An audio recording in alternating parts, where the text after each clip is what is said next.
Good morning. Welcome to the March edition of Casita Coalition's 2024 Building the Middle webinar series on ADUs and middle housing. I'm Rafael Perez, Casita Coalition Board Chair. A brief word about us. Casita Coalition is a cross-sector statewide nonprofit. We believe that providing housing choice and variety for people of all ages and stages of life in every community is an essential foundation for a California where all can thrive. Today's webinar is sponsored by the City of Piedmont. We're also grateful to Casita's major funders, Wells Fargo, the San Francisco Foundation, and the Chan Zuckerberg Initiative, as well as our webinar series sponsors, the California Building Industry Association, AARP California, the law offices of Alan Matkins, the law office of Ruben Junius and Rose, and the Building Industry Association of the Bay Area. Today's subject is unpermitted or informal ADUs. Recent studies suggest that for every permitted ADU in California, there may be 4 informal ones in some neighborhoods, as many as 8. They form a critical part of our housing supply by not only providing much needed affordable renters for tenants, but also by helping vulnerable homeowners afford their own expenses so they can stay in more affordable homes. Balancing the priorities of preserving existing homes and making sure these homes are safe for their occupants is very challenging. The barriers for homeowners looking to establish legal status for their unpermitted unit are significant.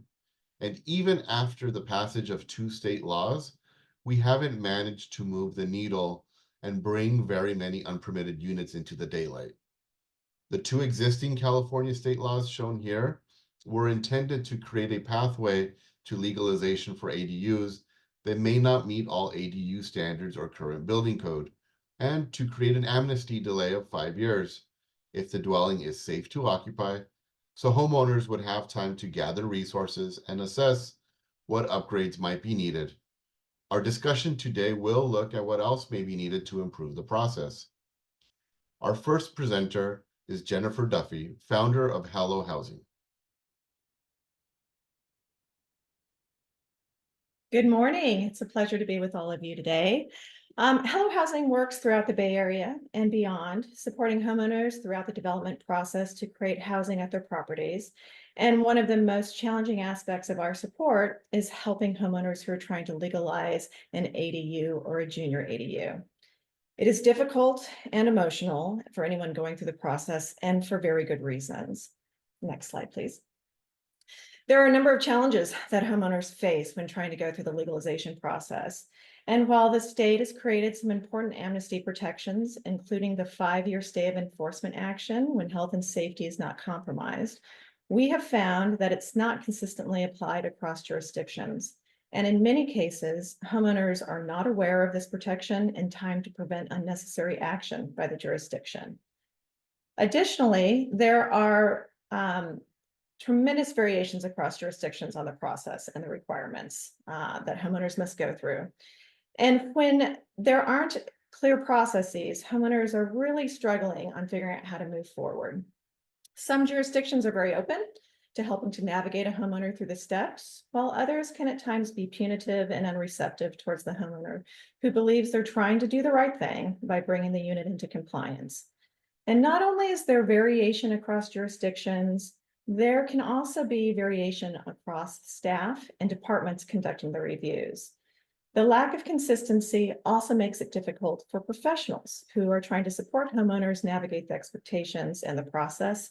And for homeowners who are seeking to go it alone, it can create confusion and lead to additional and unpredicted costs. So understanding the potential costs that homeowners can determine if it's even feasible is a real challenge. Some jurisdictions offer to do pre-inspections, providing guidance on what may need to be addressed prior to submitting for a permit, and therefore helping the homeowner get a bit more grounded on the potential costs before the expense of hiring an architect to create as-built and as-proposed plans. But for many more jurisdictions, the building inspection will come after the permit is issued. creating a great deal of uncertainty on the true cost of the project until well into the process, both emotionally and financially. So we spend a great deal of time preparing homeowners that they may need to expose already constructed areas for this inspection. This can include removing portions of the walls to verify framing, insulation, electrical, plumbing, and mechanical systems. For foundations that are unverified, we prepare homeowners that they may need to dig holes adjacent to the foundation so that the inspector can verify the depth and width of the foundation.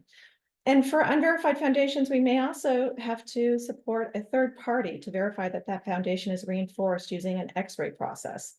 The owner may also be requested to test portions of the plumbing, mechanical, or electrical systems to verify that they're grounded and bonded and working properly and are leak-free. And any issues found to not be in compliance will have to be corrected before the building permit can be finalized and closed out. So preparing for this type of inspection is certainly helpful, but the uncertainty of the outcome and the impacts to the construction costs can be quite daunting. Getting contractors interested, scoot back one more. Getting contractors interested in these types of projects can also be really difficult in this market.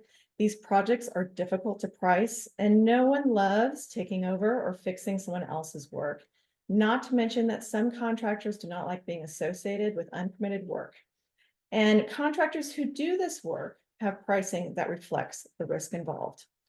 Trust issues are always prevalent in construction, and especially so when there's a power dynamic at play. Trust is built through transparency and predictability, and unfortunately, the nature of these projects and the vast variation of construction modality and quality across the legality of these units do not easily lend to either. Another obstacle homeowners may face is financing the needed improvements. So when obtaining financing, which is secured against the home, an appraisal is done to ensure that the new loan is in alignment with the value of the home. Unpermitted improvements can lessen the value and therefore the borrowing potential that's needed to make those improvements. And in some cases, the quality of the unpermitted improvements can limit the lender's ability to lend. And then finally, if a homeowner chooses to move forward with making needed improvements to a unit and the unit has a tenant who's residing in the unit, relocation expenses may be required until the unit is deemed habitable, And this may also be required based on a local ordinance and tenant protections that may be in play. Next slide, please. So why deal with it? Well, unpermitted work can lead to code enforcement violations. Should a homeowner receive a code enforcement action or a notice of violation, timeline and costly penalties can start to ensue. And if left unaddressed, can potentially lead to a lien being placed on the property until resolved. Once a homeowner is in this formal process, options are also quite limited. They can either restore the building to its previous condition or go through the process of legalizing the unpermitted work. This is an emotionally difficult timeline and experience that is costly and sadly, in some cases, can lead to the loss of the space and use. Additionally, there are insurance gaps. Claims can be denied to the work that's incorrectly done without permits, or insurance companies may pay the claim and then cancel the policy, which is a very difficult outcome in California, especially considering that a lot of insurance providers are exiting the California market. Emergency responses. Should there be an emergency at the property, you want first responders to be able to efficiently respond. Most jurisdictions require a separate address for the ADU or JADU to ensure that emergency services are aware of the unit and can respond efficiently to the needs of all residents. Another important piece to why go through this is tenant action. In jurisdictions with rent control and tenant protection ordinances, legal actions can be taken against the landlord that include, but are certainly not limited to, paying for relocation expenses, as mentioned above, as well as back rent reimbursement or reduced rent. And finally, recognizing that additional square footage as well as income earning potential certainly can increase property values and therefore builds equity in the home. Should a homeowner decide to sell the home, The homeowner is required to disclose unpermitted improvements, which can impact the resale process and pricing. And in some cases, new buyers may struggle obtaining financing should an appraisal call out certain conditions pertaining to unpermitted improvements. This can also be the case when a homeowner goes to refinance their home.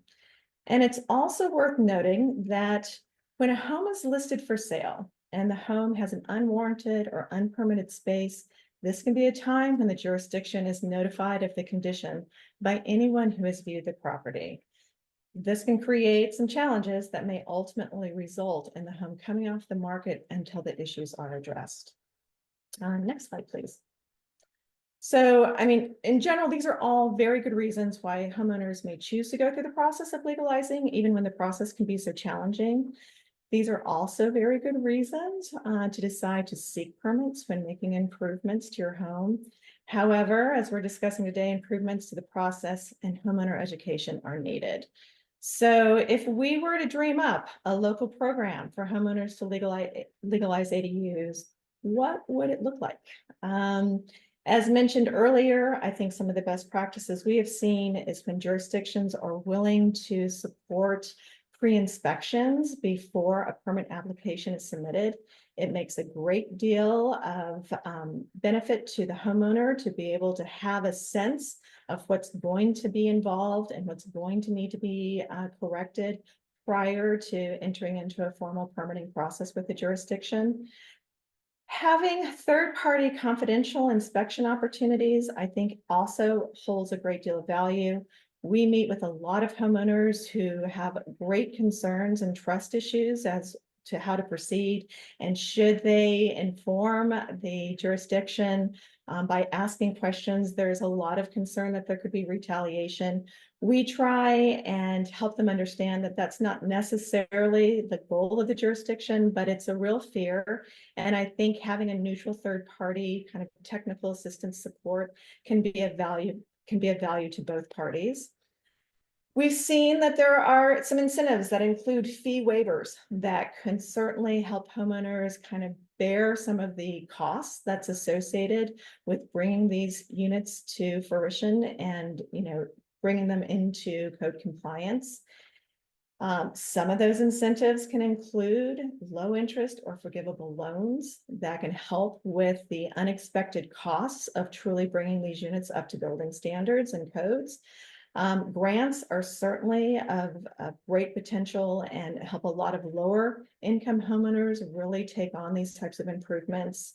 And then finally, this is a large scale issue, and it will require a scalable solution if we want to protect existing housing.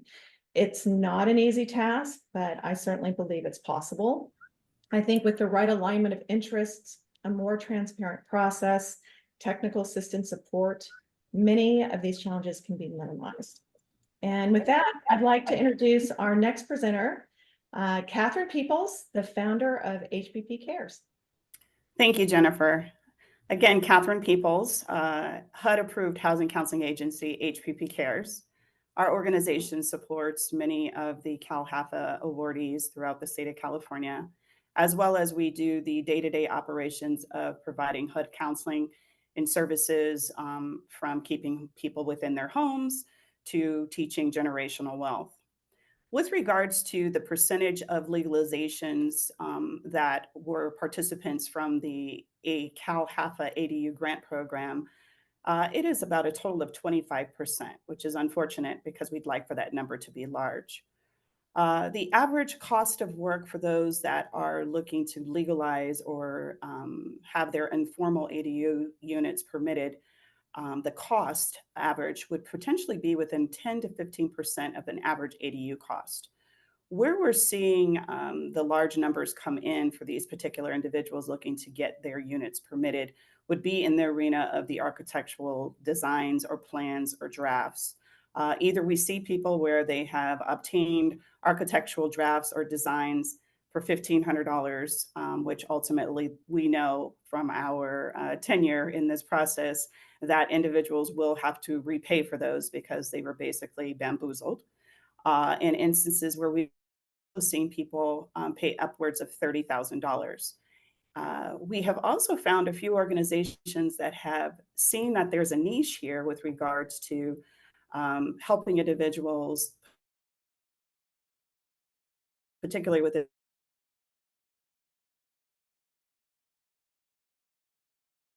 communities, BIPOC communities or lower, come up with a variation of garage designs and are targeting and providing those resources to the communities. Timelines with regards to completion of these legalized units, once they do raise their hand to say, I'm going to get my unit permitted and up to code, many instances goes rather quickly because we find that many of the homeowners are of a trade in that they may do framing, they may do drywall, they may do trenching, understand site prep and things of those nature. So we have a lot of DIYers in that process or in our bank of pool. We do see that many of the delays with regards to the time completion do come from the cities and the counties because there are an unbelievable amount of inspection backlog in many of the counties. So we do see those pieces. With regards to some of the homeowners' experiences, I mean, we've got countless stories of individuals within Watts, East Los Angeles, Oakland, Napa, who have had such success with the CalHFA grant and couldn't have done this with regards to legalizing their unit just because of the cost associated with regards to things like the architectural plans and getting the unit just pretty much permitted application wise. Great stories to tell as we have families who are able to house an adult person with disabilities. It's just amazing the importance of that and having them close to you so that they can live independently through this ADU process and getting these units permitted. And then also we see where situations where we have seniors who families can't afford transitional housing or senior living housing because it's just so costly. Other things that step out or jump out with regards to the legalization piece is options for financing now that obviously the grant is closed and we're not certain if there's going to be another opportunity for a round of funding. Our organization is seeing a myriad of creative ways and creative financing. So we see a lot of credit unions that are trying to answer the call. What comes into play is obviously they're regulated and there's a level of safe and sound credit practices that they must comply with. So it does create some challenges. Other areas where we see folks just putting it together is pulling from savings, 401k, utilizing credit cards. And why do they do this? Because there is a level of distrust with many financial institutions. Also, they just don't see that they have a seat at the table for whatever reason that may be. Majority of the time is just because they're communities with color. A couple other areas that we do see that has cause for pause with our organization would be some of the construction products that are coming out and or private money lending options, which obviously have higher rates and have predatory components to them, wherein the client has no out because rates are high and who can refinance at this point. Other things that we're starting to see also is builder financing. We've come across a couple prefab modular individual entities that in turn, if the client is in an equity position and obviously has the grant, they are willing to provide financing of their particular product. So from this, being that the grant may or may not be something that does continue, we're starting to see a lot of opportunity for financing options, but just we cautiously say, be very careful and read all the details because we are seeing some predatory activities. Next slide. With regards to, homeowner needs, I can't stress it enough. Education, education, education. Our organization touts itself on teaching consumers how to, start the process by building a solid framework, a solid foundation. And education is key, especially when we have conversations of unit assessment or feasibility. Consumers need to connect themselves, which we've done a really good job on providing the How to ADU by HPP Cares Design, Finance, Lease, and Protect education, wherein we take consumers on the pre-side of helping them understand what an ADU is, the guidelines, regulations. We collaborate with design processes in many instances because people see us as a trusted entity within the community. We take them through the construction development services. We discuss lease agreements wherein they are going to potentially lease their units out.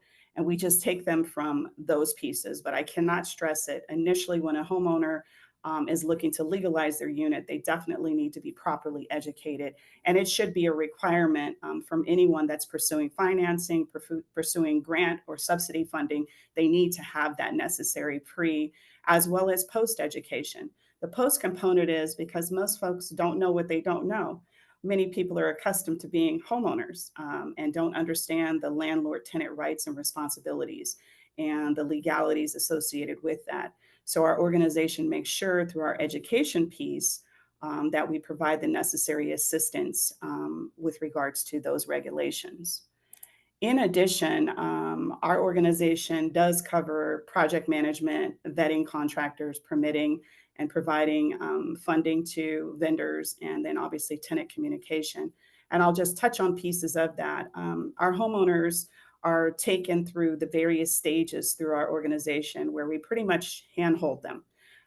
What we have found, and this is even before our organization becoming a provider of the CalHAFA grant, we have found that many homeowners don't know construction and are, deer in headlights, for a lack of better words, wherein they just don't know where to start. So that is where an entity like ours has the time, has the team, has the multilingual languaging and counseling sophistication because we're HUD housing counselors, we get it, where we can take on a client, triage the situation, provide the necessary action plans, i.e., you need to go to building and safety, you need to check on tax assessments, you need to make sure you understand the insurance components, you need to understand this whole process of legalizing your unit. And so we take them through the necessary education so that they have firsthand from us, a trusted provider, what to expect, how to step through the processes if they have a red flag, et cetera. The beauty also with our organization is we have the construction payment management tool, where in turn we handle the managed escrow not only for the CalHAFA ADU grant, but any funding. And I will tell you, if that piece was not in play, there would be much more predatory activities that would occur for individuals that have come through this process. And so that is a component that we pride ourselves on due to the security of transactions, due to the quickness and sophistication of disbursement of funding. And then, most importantly, we vet those contractors. We make sure that they are in the position to do the work, and we give the client some confidence to know that they're in a safe place. Unfortunately, there are some contractors that are selected and they have a rather challenged background. And in turn, it does present some legal issues. And so our organization has in the past advocated and provided the legal aid component associated with helping individuals work with advocating for municipality issues, as well as dealing with legal issues pertaining to botched ADU projects, et cetera. So they do have those challenges and things that they do work through this process. But the key here is, again, education is going to help successfully get folks through getting their units properly legalized and through the process. Next slide, please. Lastly, if I were to dream up a local program for homeowners, that would be ideal. It would definitely have the look, color, and feeling of one that has fee waivers and incentives to encourage ADU legalization, because so many people don't trust the process, don't trust just trust in general, as Jennifer alluded to earlier. I definitely would look to see that there would be no cost third-party pre-application assessments. I would also say that there needs to be some low interest forgivable loans and financing options to legalize and really promote those efforts. Couple other things is I think there needs to be a level of oversight. The state needs to do a better job of oversight when it comes to these pop-up prefab modular builders that are, in this for, this is the flavor of the fun, the moment. And so, we see a lot of prefab modular firms that are popping up, or we see organizations that are saying, we'll help you do your garage conversion. There needs to be more oversight. So when you do call out predatory or deceptive practices in this, it's immediately addressed, because I do find that our team that fights for predatory and deceptive actions, they spend a lot of time spinning their wheels and trying to direct the bad actors to the correct departments. And we finally have figured it out, but I will tell you it is a challenge. And so for a homeowner who's gone through a shoddy situation, it needs to be a lot more seamless. In addition, I would also like to indicate that the municipalities, there needs to be transparency in the process. Whether you're doing a garage conversion, whether you're doing on-site build, prefab, modular, manufactured, what are you doing out there? There needs to be a level of transparency in the process. And homeowner, we are finding that some cities, particularly Compton and Watts, and or Oakland, there's been conversation of additional fees in that the professionals have to submit their business, to one extent, a business license, which we get it because they want to make sure that whoever's working on the project is, vetted and is a legit person, and they can go after them if there's any deceptive activity. But at the same token, some of the homeowners are also being required, and particularly in Compton, where in turn you also have to get a business license for your ADU. In addition, a new landlord license to rent that unit out. So again, a lower income community, community predominantly of color, BIPOC community, is a little concerning. So I think there just needs to be transparency across the board that if it's going to be this way in Compton, it needs to be this way in Napa. Other than that, that's HPP Cares and what we're doing to support legalization of ADUs. I'd like to turn over the presentation to Jonathan Pacheco Bell of 4 Leaf, so he can provide his insight and perspective. Thank you, Catherine. Next slide, please. I'd like to start with an overview of my experience as a planner. In LA County, planners do zoning code enforcement, and I was a zoning enforcement planner for nearly 14 years. This is the jurisdiction of all of the unincorporated areas of the county. So basically, any part of the territory that's not one of the 88 cities. This is a lot of land, and it covers all geographies and all socioeconomic levels, if you can imagine. This role, being a zoning enforcement planner on the ground, helped me build partnerships with our communities on the ground. And this is how I would go on to create a new form of planning called embedded planning, where the planner pushes her work to the street level and does it in and from community spaces. Next slide. In areas with high housing demand, without affordable housing, with onerous and confusing permit processes, and certainly in areas without much in the family budget, well, all of this leads to what I saw, which is self-built housing alternatives. When people need housing, people build housing. Next slide. A common assumption is that all unpermitted accessory dwelling units are unsafe. If it didn't have a permit, automatically unsafe. Let me make this very clear. I don't romanticize informal housing in any way. I've walked through literally 1,000 and more units over my time, so I've seen it all. What I can tell you is, yes, I have inspected, I have seen substandard housing. For example, next slide. Actually, before we get to the example, what is substandard housing? Substandard housing is essentially this: conditions that, housing conditions where there's a lack of, for example, sanitation or hot and cold running water or natural light. or when the dwelling unit has certain conditions within it, right? Structural hazards, deterioration. This is the common assumption, well, an unpermitted ADU has this. This is actually not my experience. Next slide.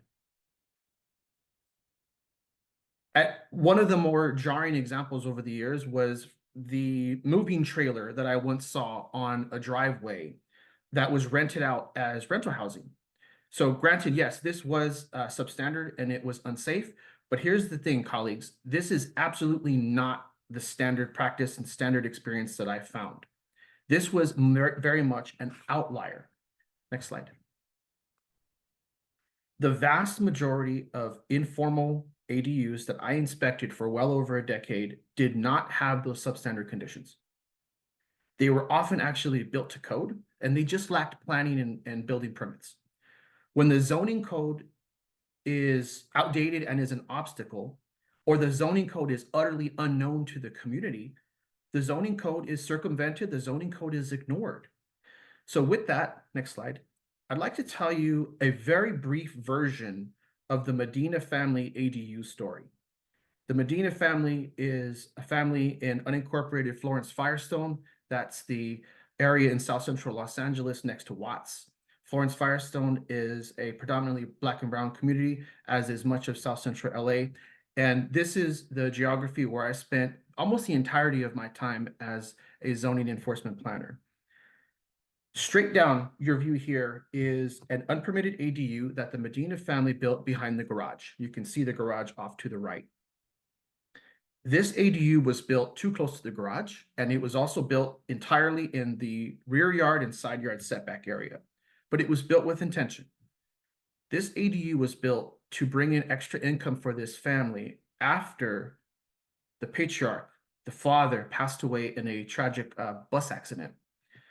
The family built this ADU out of necessity. They built it to bring in extra income, but also to provide affordable housing for their neighbors, for other folks in Florence Firestone. And I'll tell you this, they had no idea about planning and zoning. So yes, it was informal, but it was otherwise unsafe. The Medina family had a harrowing experience with their introduction to planning and zoning. When I showed up, let them know who I was, did the inspection, found an unpermitted unit, explained why it was in violation of the zoning codes, issued the notice of violation, and led them down a path that led to confusion and fear and an emotional roller coaster. Again, this was their first experience with planning and zoning. Having come from Mexico, the same equivalent experience just didn't exist. So you can imagine their emotion when they get a notice of violation from me that talks about misdemeanor fines and threats of jail time because it's a misdemeanor, $1,000 fines. Well, folks, the Medina family, having been in this very long roller coaster of dealing with my actions as the enforcement planner and the threat of jail time, they ended up having to demolish the unit. This was all happening before 2017, before our statewide ADU laws. They had no choice. Next slide. When I came back after several months to do that final inspection, and I saw this void, it really hit me. The void of what was once there, the house that was now gone, the footprint of the house, knowing how much the family had gone through to provide this house as a way to bring in extra income, to bring in affordable housing for Florence Firestone, and then to know that they had no experience but to demolish it. Going through that roller coaster, it really punched me in the gut. On my way out, by the way, this was around Christmas time, and the family actually gave me a plate of tamales to go. And they said, "Thank you for being so kind and patient with us. You were a very nice inspector, and we just want to make sure that you know that we're not mad at you. And here's some tamales on your way out." Well, I left. I went around the corner, I hid behind a wall, and I started to cry. Next slide. See, because at that point, that's when it hit me. What was I doing as an urban planner, issuing all these notices of violation in communities of struggle that needed affordable housing? Yes, it was informal, but nonetheless, it was affordable housing. Before those 2017 statewide ADU laws passed, the Medina family could do very little. If I found that unpermitted ADU, there was very little you can do. You could not convert a garage. You could not build anywhere in the setback. And the development standards were really strict. The only option was demolition, or they faced fines and threats of jail time. I thought about that. And as a planner, I started to wonder, how many affordable homes have I removed from Florence Firestone? How many housing units have I removed from Black and brown communities in South Central LA and beyond? And I had a really, really tough time grappling with that. I kept getting those tears coming back, just like I had outside their house. So in 2017, I told my bosses I was done.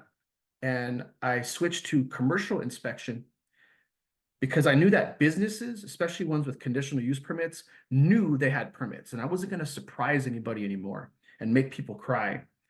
And I never inspected housing again after that, to be honest. Next slide. In 2021, after I had left the county of LA and started to reflect on my time as a zoning enforcement planner, I realized that I had caused harm. And as a planner, that really hurt me. And I wanted to make amends. So when the New York Times called me, I shared my story. Next slide. Now, forgive me, I'd like to read this to you. This is from Connor Doherty's article in the New York Times. Mr. Pacheco Bell showed up after an anonymous complaint. The unit had plumbing and a kitchen. There was a crucifix on the front door, magnetic letters on the refrigerator, and a child's homework assignment taped to the walls. The home was usable and well-maintained, but it was in violation of zoning codes because it was too close to a fence.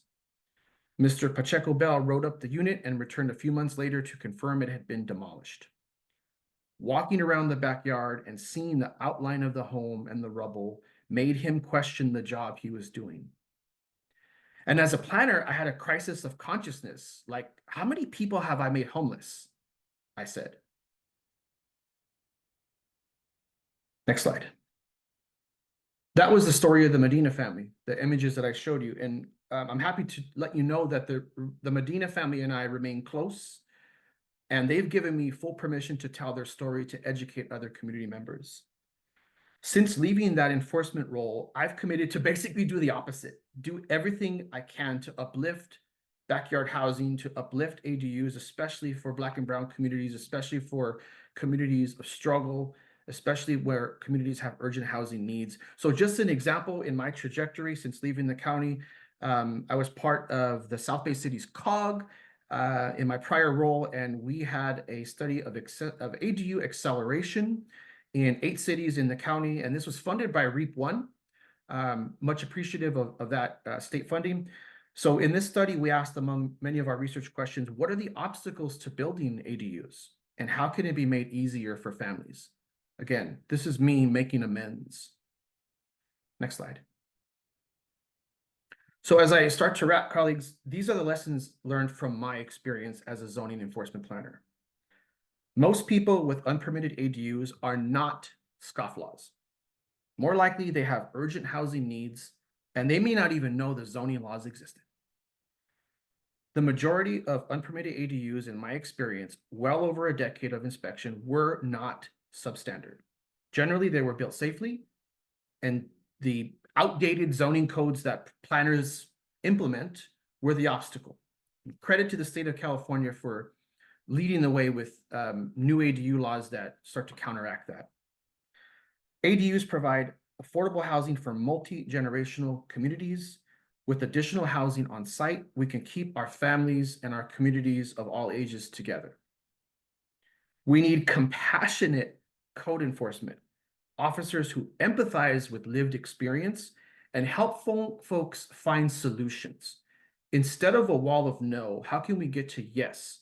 Yes, we can get you that permit after the fact. And then finally, the reason why we're here, we need more pathways. We need ADU amnesty programs that delay enforcement and put fines in abeyance. We definitely need funding, and we need just help for people so they can understand how to file an ADU permit, how to navigate these processes. Next slide. This is my contact information. Thank you very much for your time today, and I look forward to continuing our conversations. Next slide. I will pass the mic to Jocelyn Drake from Santa Cruz County. Hi there. Good morning. My name is Jocelyn Drake. I'm the Assistant Director with the Permitting Division with the County of Santa Cruz. I don't have a slideshow, so I'm just going to talk. I was asked to provide a quick overview of the county's SB 13 program, so that is what I'm here to do today. So as has been discussed by a few speakers now, SB 13 covers a variety of ADU-related changes in state law. And one of the provisions in SB 13 mandates jurisdictions to stay enforcement of ADUs constructed without the benefit of permit for 5 years, so long as the unit meets minimum health and safety requirements. So the County of Santa Cruz adopted SB 13 procedures in 2019. Eligible ADUs come to the county's attention through enforcement, which we heard about enforcement just from the last speaker. We have an enforcement division and we are entirely complaint-based. So if the county receives a complaint from a member of the public, we will follow up and inspect the property. And if it is an ADU, the code enforcement officer will inform the property owner of the SB 13 legalization route.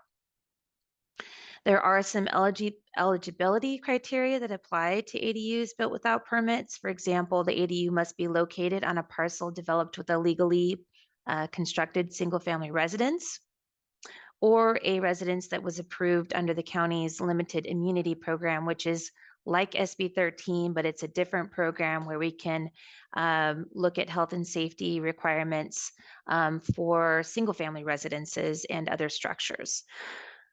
So we will often see, sort of similar to what was shown on the slides before, we will often see a illegally constructed single-family residence and an illegally constructed ADU on the same parcel, and the property owner might utilize different programs to legalize or stay enforcement initially, and then eventually legalize the structures over time. So to enter the program, the first step for the property owner is to apply for a special inspection with the building department. And we require a few things to schedule that special inspection: just a simple site plan, which can be prepared by the property owner, and some basic information about the unit, including the number of bedrooms, number of stories, number of bathrooms, the source of potable water, and sanitary sewer septic information. That special inspection request goes to our inspection team, as well as is routed to our environmental health and zoning staff. And we will all be reviewing the ADU for minimum health and safety compliance. So the building inspectors visit the property and they inspect the unit against a health and safety checklist, which was developed by the county. The list requires minimum health and safety features such as emergency egress, carbon monoxide and fire alarms, hot and cold water, and a safe heating source. If upon inspection, the inspector identifies outstanding health and safety items, he will provide the property owner with an itemized list of required safety improvements and provide instructions to the property owner on how to apply for an over-the-counter building permit for review by a building plans examiner. So at this point, plans might be required. It depends on what the issues are. And zoning and environmental health might also forward comments to the property owner related to health and safety. Rarely zoning has a health and safety issue. Sometimes environmental health will flag an issue if there's a very unsafe or unsanitary septic situation happening out on the property. And these items are required to be addressed prior to approval for the SB 13 program. So the owner would come in with an over-the-counter permit that would be reviewed. As soon as the applicant takes care of these items, then the special inspection will be picked back up, as an inspector will revisit the property and ensure that those items have been taken care of.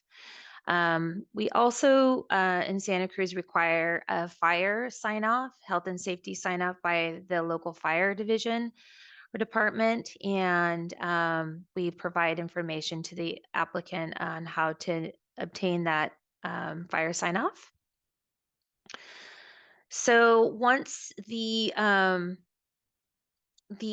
items have been addressed, we will do a second round of review. Typically, this can be challenging depending on the level of plans that we have, but we do our best to flag all of the permit requirements that will be required to legalize the structure.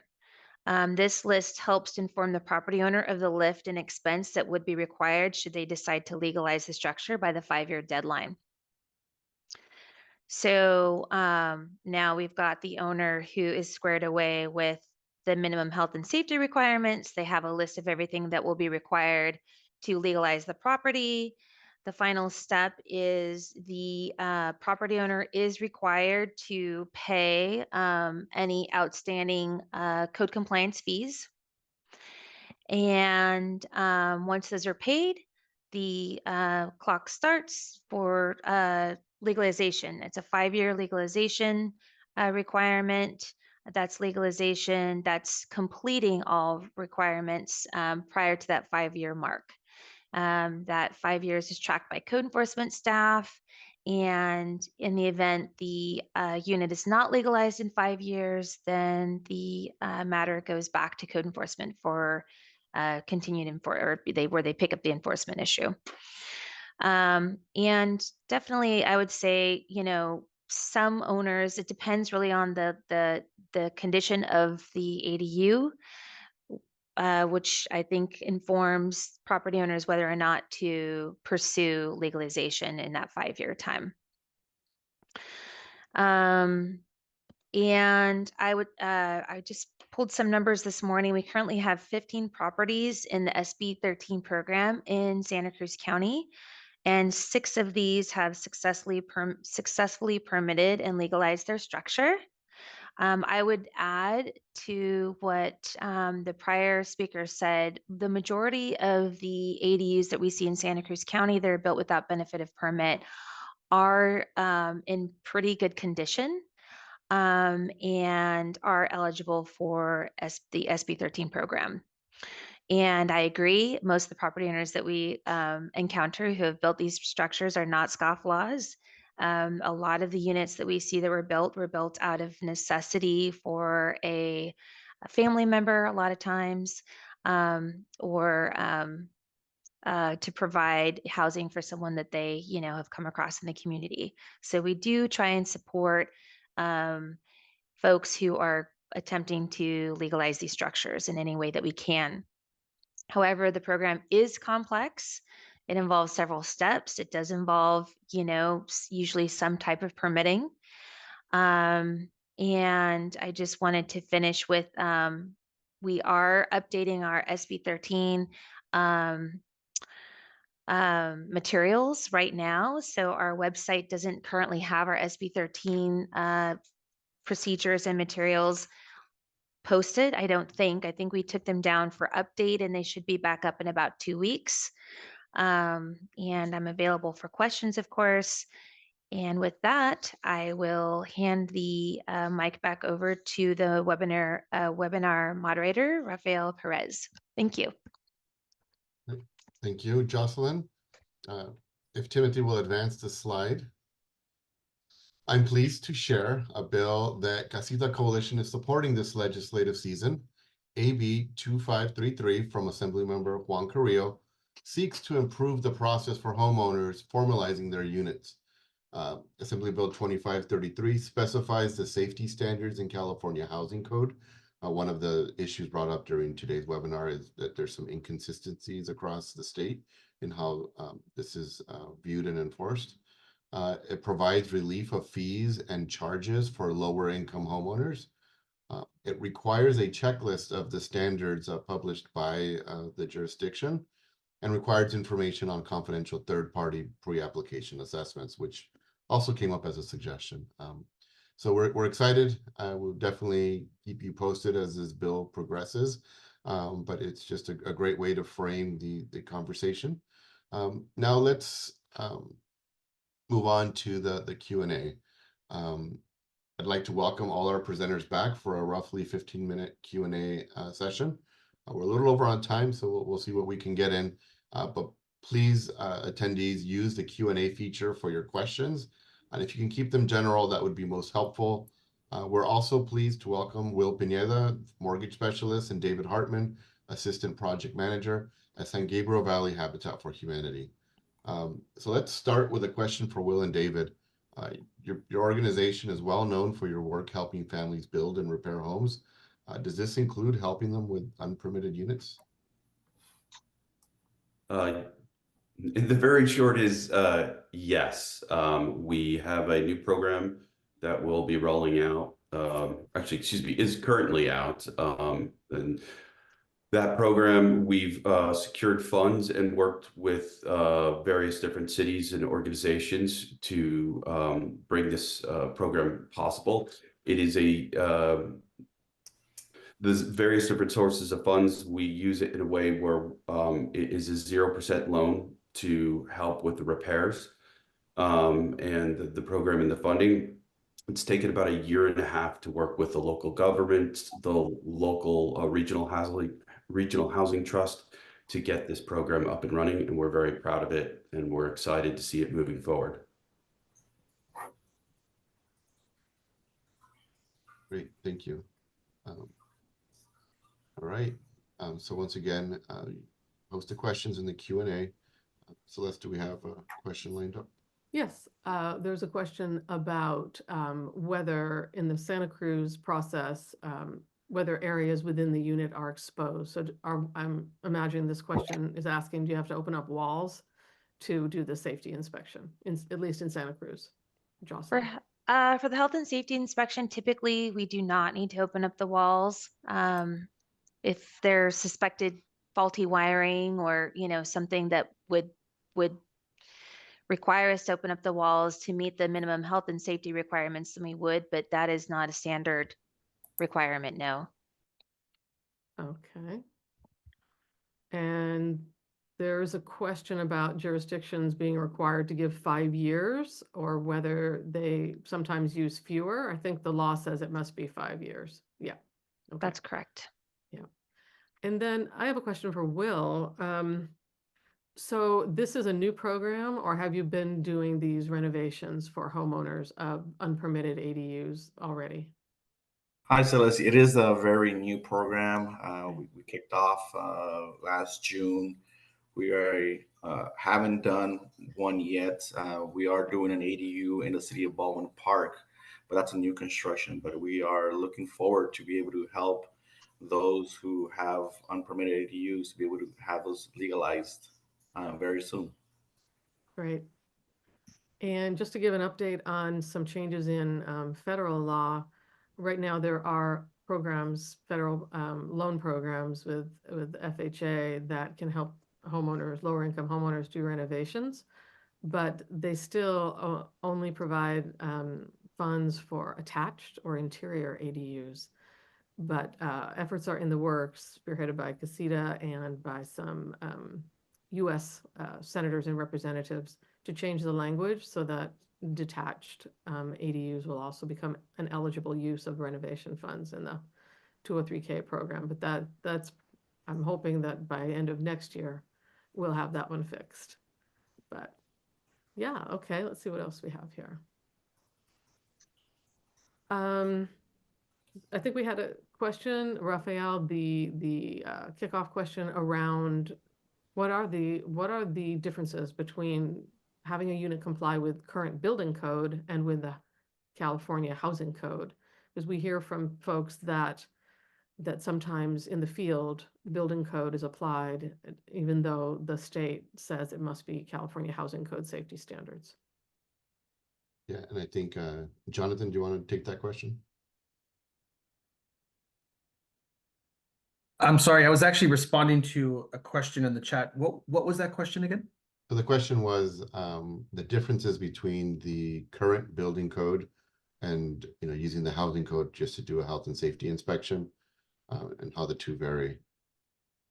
So I'm going to be completely transparent. As a zoning enforcement planner, I didn't really interact with the building code because that was in the domain of building and safety, which was a separate department at that particular jurisdiction. I interacted with the planning and zoning code.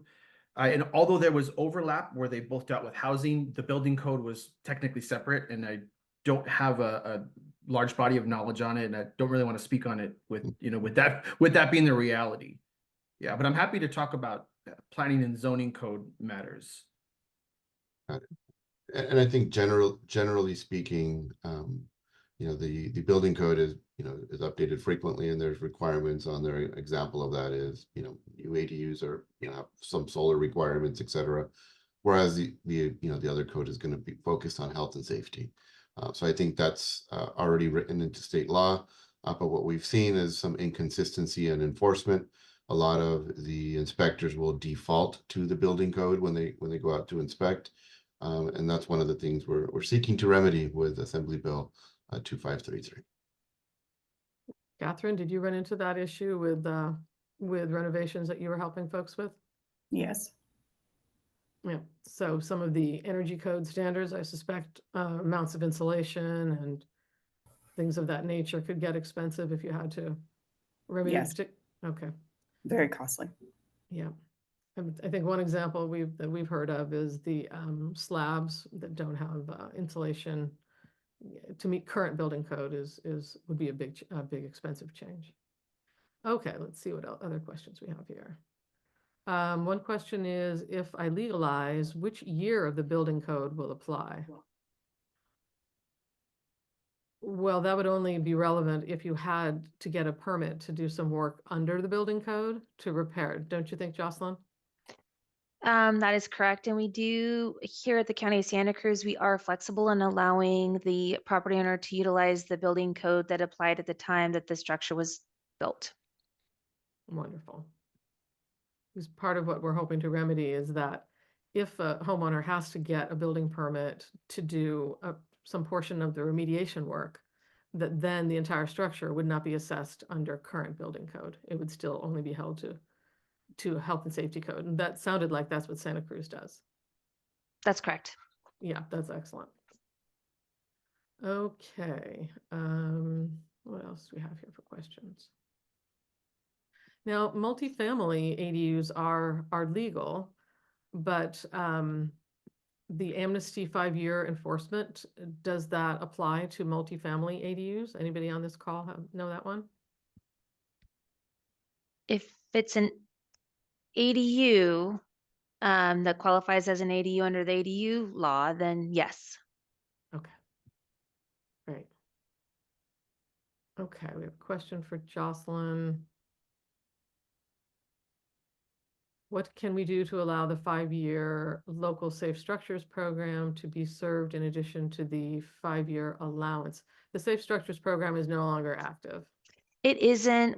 And actually a safe structures program is 10 years, not 5. And we have, it isn't currently active partly because we don't have a chief building official here at this time. We have allowed some structures to enter the program over the past couple of years on a case-by-case basis, but we have several that are in the program now from under 2 building officials ago. But you can't stack timelines, so you wouldn't be able to come in under safe structures for 10 years and then say, oh, and that was an ADU, and now we want to utilize SB 13 for another 5. They're separate programs on their own tracks, and you would either fall under one or the other. Okay, I think those are all the questions we have time for. Raphael? Yes, so those are all the questions we have time for. Thank you to all our presenters, to our webinar sponsor, the City of Piedmont, as well as our webinar series sponsors. And on behalf of the Casita Coalition, our thanks to everyone who attended and joined us here today. We invite other ADU and middle housing professionals, community-based organizations, and homeowners to add your voice and join the conversation by becoming a member or donating to the Casita Coalition at casitacoalition.org. to get involved on the Get Involved page. You can sign up for our newsletter or stay up to date on all things ADU and middle housing. Also, you can check out our guidebooks, links, and other resources. Our most recent guidance memo is on Assembly Bill 1033 implementation. We're also pleased to announce the launch of the Casita Academy, our new education program. You can find a link to learn more and register for the May cohort of learners in our ADU Principles for California course on the Casita Academy page of our website. Once again, thank you so much for attending, and see you next time.